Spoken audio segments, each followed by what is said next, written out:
Hello, എല്ലാവർക്കും നമസ്കാരം. മിമാസ് ടൈമിലേക്ക് എല്ലാവർക്കും ഒരിക്കൽ കൂടി സ്വാഗതം. ഇന്ന് വാഴക്കൂമ്പ് തോരൻ ഉണ്ടാക്കാൻ പോവാണ്. ഇതാണ് വാഴക്കൂമ്പ്. ഇതിൻ്റെ പുറത്തുള്ള 3-4 പോളകൾ ഞാൻ പൊടിച്ചെടുത്ത് കളഞ്ഞിട്ടുണ്ട്. എന്നിട്ട് ഇതിലേക്ക് ആവശ്യമുള്ള ഇൻഗ്രീഡിയൻസ് എന്ന് പറയുന്നത് 1 മുറി തേങ്ങ ചിരവിയത്, 2 തണ്ട് വേപ്പില ചോപ്പ് ചെയ്തെടുത്തത്, പിന്നെ 1 സവാള കൊത്തിയരിഞ്ഞത്, 3-4 വെളുത്തുള്ളി ചെറുതാക്കി അരിഞ്ഞത്, ഉപ്പ് ആവശ്യത്തിന്, 4-5 പച്ചമുളക് വട്ടത്തിലരിഞ്ഞത്, കുറച്ച് കടുക് താളിക്കാനായിട്ട്, അതിൻ്റെ കൂടെ 2-3 വറ്റൽമുളക്. ഇനി നമുക്ക് ഈ വാഴക്കൂമ്പ് ഇങ്ങനെ ചെത്തിയെടുക്കണം കേട്ടോ, അരിഞ്ഞെടുക്കണം. അപ്പോൾ ഇതുപോലെ ഞാൻ അരിഞ്ഞെടുക്കുകയാണ്.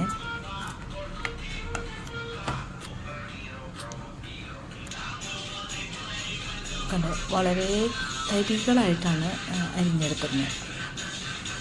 കണ്ടോ? അപ്പോൾ ഈ തരികൾ ഇതുപോലെ തരികളായാലാണ് വാഴക്കൂമ്പ് തോരൻ ടേസ്റ്റ് ഉണ്ടാവുള്ളൂ.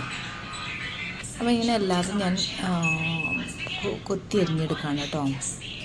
അപ്പോൾ ഇതിങ്ങനെ അരിഞ്ഞെടുത്തിട്ടുണ്ട്. അതിലേക്ക് ഞാൻ 1/4 ടീസ്പൂൺ ഉപ്പാണ് എടുത്തിട്ടുള്ളത്.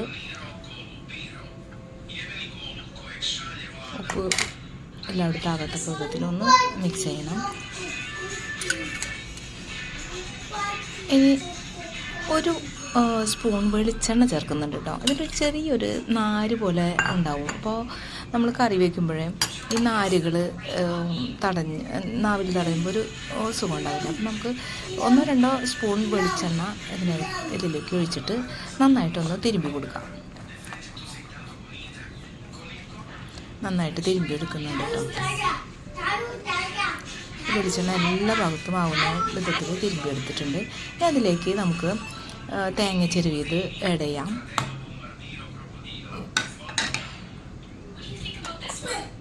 പിന്നെ സവാള കൊത്തിയരിഞ്ഞതും, കറിവേപ്പില ചോപ്പ് ചെയ്തതും, വെളുത്തുള്ളി, പച്ചമുളക് എല്ലാം നമുക്ക് അതിനകത്ത് കുറച്ച് മാറ്റി വയ്ക്കാം കേട്ടോ. കുറച്ച് വഴറ്റിയെടുക്കാനായിട്ട് കുറച്ച് വെളുത്തുള്ളിയും കുറച്ച് സവാളയും പിന്നെ ചോപ്പ് ചെയ്ത കറിവേപ്പിലയും മാറ്റി വെച്ചിട്ടുണ്ട് കേട്ടോ. അത് നമുക്കൊന്ന് വഴറ്റിയെടുക്കാൻ വേണ്ടി ആവശ്യമുണ്ട്.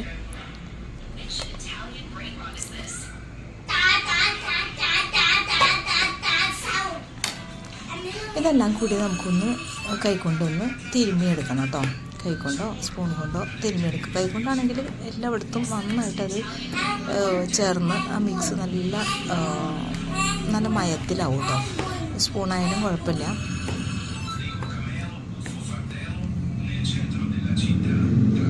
അതുപോലെ എല്ലായിടത്തും എല്ലാ ചേരുവകളും ചേർന്നിട്ടുണ്ട്.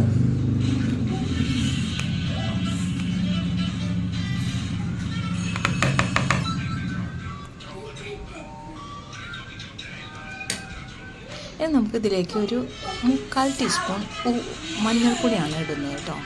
1/4 ടീസ്പൂൺ മഞ്ഞൾപ്പൊടി എടുത്തിട്ടുണ്ട്. അതൊന്ന് എല്ലായിടത്തേക്ക് നമ്മൾ ആകത്തക്ക വിധത്തിൽ ഒന്ന് ഇളക്കി കൊടുക്കണം കേട്ടോ.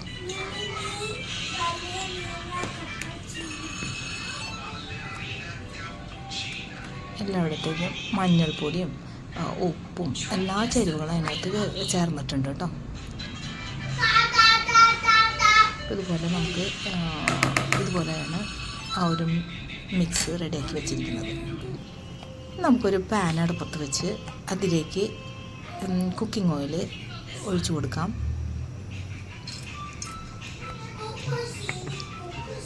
അത് നമ്മൾ മാറ്റി വെച്ചിരിക്കുന്ന കടുകും വറ്റൽമുളകും ഇട്ട് നമുക്ക് താളിക്കാം. അതൊന്ന് പൊട്ടി വരുമ്പോൾ നമുക്ക് ബാക്കിയുള്ള നമ്മൾ മാറ്റി വെച്ചിട്ടുള്ള സവാളയും വേപ്പിലയും ഉള്ളിയൊക്കെ ഉണ്ടല്ലോ, വെളുത്തുള്ളി എല്ലാം കൂടിയിട്ട് ഒന്ന് വഴറ്റിയെടുക്കണം കേട്ടോ. അതൊന്ന് വഴറ്റിയെടുക്കാം.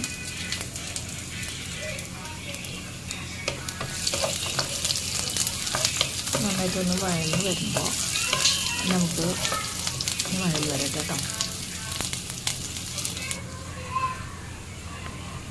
ഇനി നമുക്ക് ഇതിലേക്ക് നമ്മൾ മിക്സ് ചെയ്ത് വെച്ചിരിക്കുന്ന ആ വാഴത്തോരന് വേണ്ടിയിട്ട് മാറ്റി വെച്ചിരിക്കുന്ന കൂമ്പ് നമുക്ക് ഇതിലേക്ക് ആഡ് ചെയ്യാം. ഇതിലേക്ക് ഇട്ട് കൊടുക്കാം കേട്ടോ. നന്നായിട്ടൊന്ന് ഇളക്കി കൊടുക്കാം. ഇതിലെല്ലാം നമുക്ക് എല്ലാ ഭാഗത്തേക്കും ആവുന്ന വിധത്തിൽ നന്നായിട്ടൊന്ന് ഇളക്കി കൊടുക്കാം.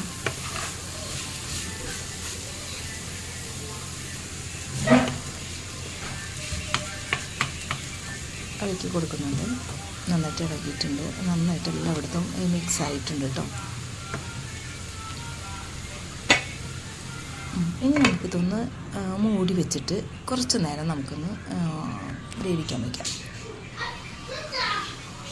ഒരു 10 മിനിറ്റ് കഴിഞ്ഞപ്പോൾ ഞാൻ എടുത്ത് നോക്കിയപ്പോൾ ഇതുപോലെ ആയിട്ടുണ്ട്.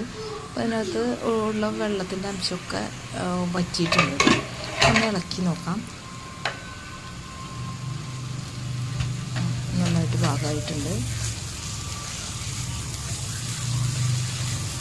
നമ്മുടെ വാഴക്കൂമ്പ് തോരൻ ഓൾമോസ്റ്റ് ഫ്രൈ ആയിട്ടുണ്ട് കേട്ടോ. തോരനായിട്ടുണ്ട്. നല്ല വൃത്തിയായിട്ട് ആയിട്ടുണ്ട് കേട്ടോ.